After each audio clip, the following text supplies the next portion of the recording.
Hello everyone, আমি পায়েল আর আজকে ব্লগে তোমাদের সকলকে স্বাগত জানাই। আমি সকাল সকাল রান্না চাপিয়ে দিয়েছি। অ্যাজ ইউজুয়াল বিপ্লবের অফিস আছে, সেজন্য আমি একটু পেঁয়াজ পরোটা করে দিচ্ছি টিফিনে, যেটা সস দিয়েই খেয়ে নেওয়া যায়। রান্নার ঝামেলা আমি আজকে বিশেষ কিছু রাখিনি। সত্যি কথা বলতে ছেলেটার শরীরটা ভালো না, কাল রাত্রির থেকে লুজ মোশন স্টার্ট হয়েছে। তো আজকে দুপুরের পর ওই বিকালের দিকে ডাক্তারবাবু বসেন, তখন ওনাকে দেখিয়ে নিয়ে আসবো। আর ওই যে পরোটা ভাজলাম ওই তেলেই ডিমের অমলেটটা করে দিচ্ছি। আজকে রান্নার জন্য রেখেছি একদম ডাল, আলু ভাতে ভাত আর ডিমের অমলেট। এই দিয়ে বিপ্লবকে আজকে খাবার দিয়ে দেবো। এখন আলুটা সেদ্ধ করে নিয়ে আলুর খোসাগুলো ছাড়িয়ে নিচ্ছি। তারপরে হচ্ছে একটু ম্যাশার দিয়ে ম্যাশ করে নিয়ে আর এখন একটু সর্ষের তেল আর 1 চিমটি নুন, ব্যাস। একটু যে পেঁয়াজ দেবো বা একটু লঙ্কা দেবো আজ আর কিচ্ছু ইচ্ছা করছে না। তোমরাই বলো, বাচ্চার শরীর খারাপ থাকলে কি আর কিছু ভালো লাগে? মনে হয় যত তাড়াতাড়ি এই রান্নার পার্ট শেষ করতে পারবো ততই ভালো।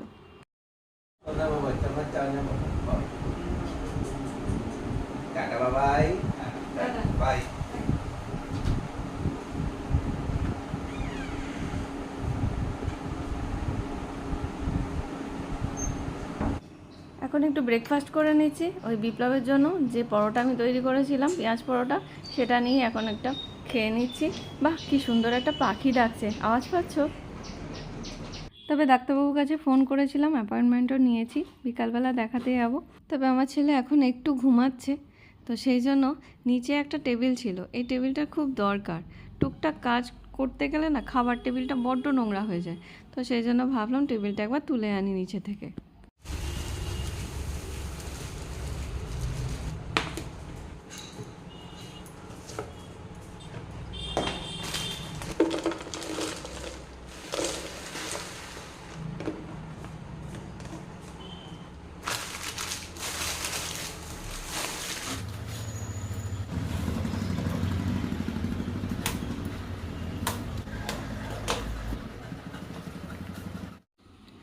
তবে বাজার থেকে নতুন ডিমের ট্রে আসার পরই আমি যেটা করি, একটা জায়গায় অল্প অল্প করে কিছু ডিম নিয়ে সেই ডিমগুলোকে আমি প্লেন জলে একবার করে ধুয়ে নিই। না ধুয়ে আমি ফ্রিজে কখনো ঢোকাই না।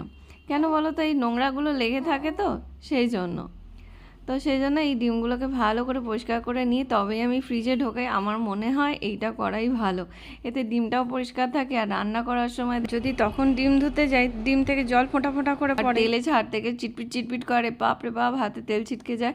আমি ওই জন্য এই ঝামেলায় থাকি না, আগে থেকে ডিম ভালো করে ধুয়ে নিয়ে ফ্রিজে রাখি। কারণ ফ্রিজে আমাদের অনেক এক্সট্রা খাবার থাকে, আর এই ময়লা ডিম যদি এরকম ময়লা লেগে থাকে সেটা রাখি, সেটা কি ভালো বলো?